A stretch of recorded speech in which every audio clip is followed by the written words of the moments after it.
Hello YouTube, welcome to What's in the Box, Episode 2, Part 2. Let's take a look at the Horizon Devices Precision Drive.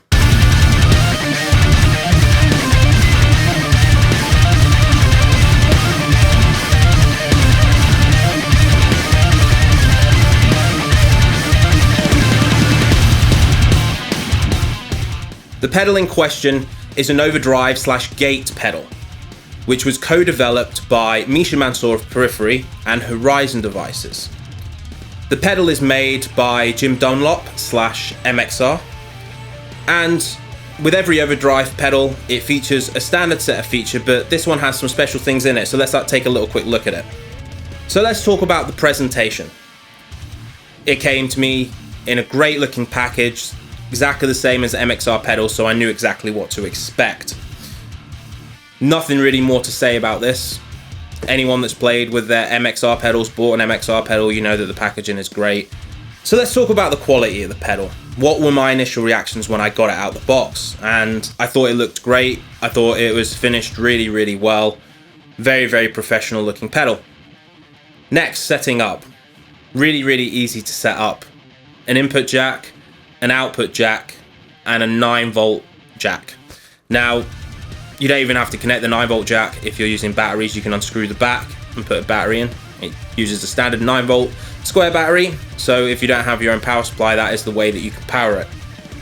So anyway, let's talk about the features. So the pedal has the standard controls of an overdrive, such as a gain knob, a tone knob, and a volume knob. But there's an additional knob on this pedal, which is an increment knob. And it takes your tone either from smooth to more aggressive in the mids, which is a really cool feature. And then also you have the additional gate, which is controlled by the small translucent knob in the middle. The cool thing about this is that it lights up blue when the gate is engaged, so you know when it's working its magic. So let's see what it sounds like. So here's a comparison between the pedal on and off, with drums, without drums, with bass, without bass. My amp of choice for today is a Mesa Boogie Rectifier preamp, which is then going into the 2-Notes Torpedo Studio, and I'm using the power amp emulation on the Torpedo Studio. For the cab on the Torpedo Studio, I'm using the Caliph C90 cab, and I've got it mic'd up with a Ribbon 160 and an SM57, and the SM57 is on the back of the cab.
So now we get on to the purpose.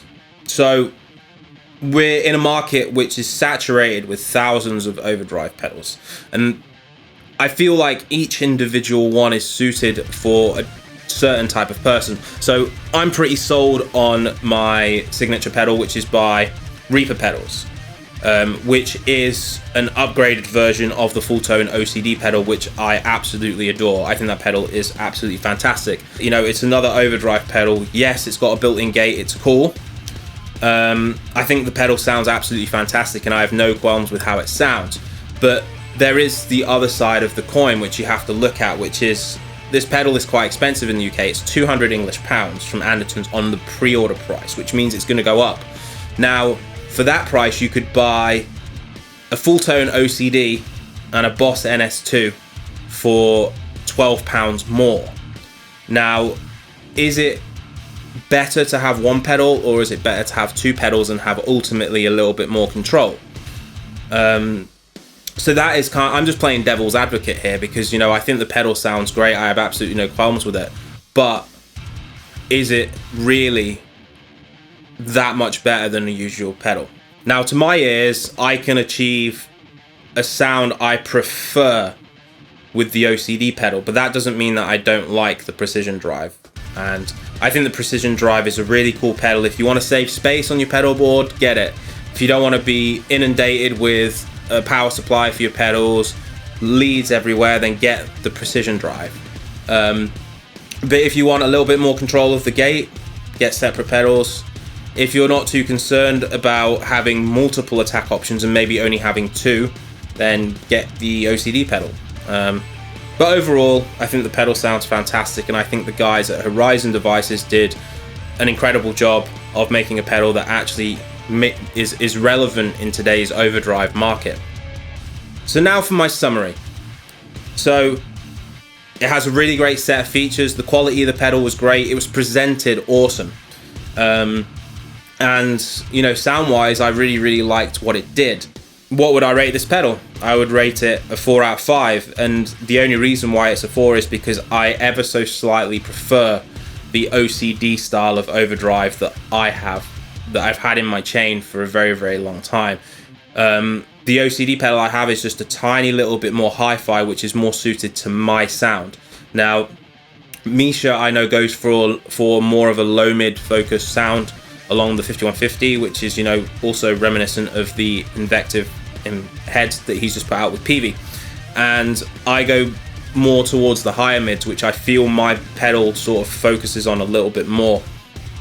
And that is the only reason why it's a 4 out of 5. Otherwise, it would be a 5 out of 5. Because overall, the pedal's great, it sounds good, it looks great, and there is nothing negative that I can say about it at all. So coming up, more of the pedals from What's in the Box episode 2. I've got to try the EVH 5150 overdrive pedal. I've got to try the reverb pedal, the delay pedal, and also the mini volume pedal. Yeah, quite a lot of things to try out. So, you know, watch out for the next part of What's in the Box episode 2, and also What's in the Box episode 3. If you have any requests on equipment you'd like me to try, then please list it in the comments and I'll see what I can do about it. Until next time, I've been John Browne. See you later.